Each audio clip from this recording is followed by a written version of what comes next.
Hello and welcome back. For today's Christmas card, we'll be using the Complete Creativity collection, these two pine tree images here. And I've gone ahead and I've cut out 4 of the pine trees. We have the 2 larger on the left and then 2 that are slightly smaller.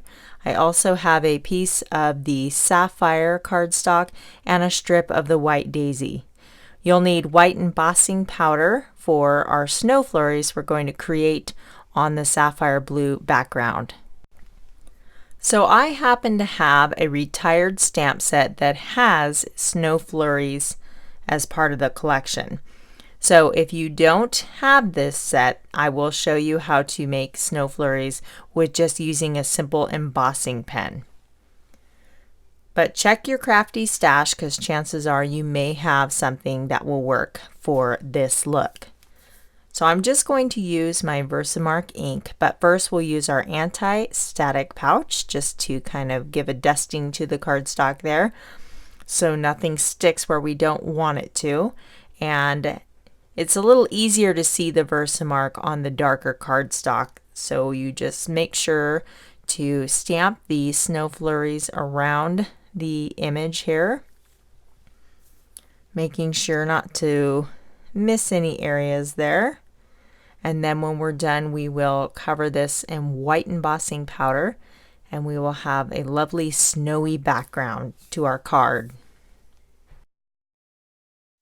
So you may have noticed that I did not stamp the bottom portion of our card, and that's because I'm going to be adding a white snowbank using our white daisy cardstock, so it wasn't necessary to emboss that portion. So now I've got this covered in our white daisy, or excuse me, our white embossing powder, and I'm using my heat tool to set this. I apologize, I went off screen there for a moment. Now I did say earlier, if you don't have a snow flurry stamp set, you can use our embossing pens. We have, this is the medium pen that I'm using, but there's also a brush and a broad tip pen as well. I'm randomly and very quickly dotting the sapphire cardstock, and you'll see that when you cover this with the white embossing powder that it looks just like a nice snowy background that we created with our snow flurry stamp set. Now it's not as thick as my stamp set, but you could add more dots if you'd like, or perhaps you like a little less busy snowy background. So again, that is the medium tip embossing pen.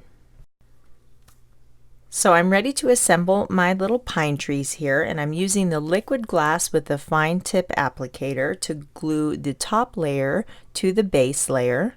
And if you'll notice, the two-toned color to the tree is actually from one shade of cardstock. I use the New England Ivy, and as you know, one of my favorite things about the Close to My Heart cardstock is that you have a lighter version on one side and then the darker shade on the other. So I just cut out the base layer and then flipped it over to cut out the layer on my Cricut mat. I have a strip of white daisy cardstock here, and I'm just going to use my micro tip scissors and just cut a little kind of a sloping hillside there and flip over the other piece and then layer them together here. And then when I apply or put my trees on here, you can tuck some behind and some over, and it really gives it a three-dimensional look. Using my tape runner, I'm just applying adhesive to the bottom portion of my snowbank so that I can tuck the trees under the top without the adhesive interfering. So now I can tuck my trees, kind of stagger them. Some are going to be on top and some will be kind of in the foreground, some will be in the background, and that, like I said, just gives a really neat three-dimensional look to this little winter scene here. So now I'm ready to add my sentiment to the card, and we have our December stamp of the month, and there are several sentiments on this stamp set, but I chose "May the joy and wonder of the season be yours." I'm going to stamp this in black pigment ink so that I can use it to emboss. I'm just going to put a little silver embossing powder on that and set it with my heat gun. And it doesn't matter. You could use Versamark, but I just had the black pigment ink handy there. So you can see that it just has a beautiful silver finish to it. And I do have a piece of silver cardstock from my crafty stash, and I will just back that sentiment there. And now I'm using this silver embossing thread, and I'm going to wrap the bottom.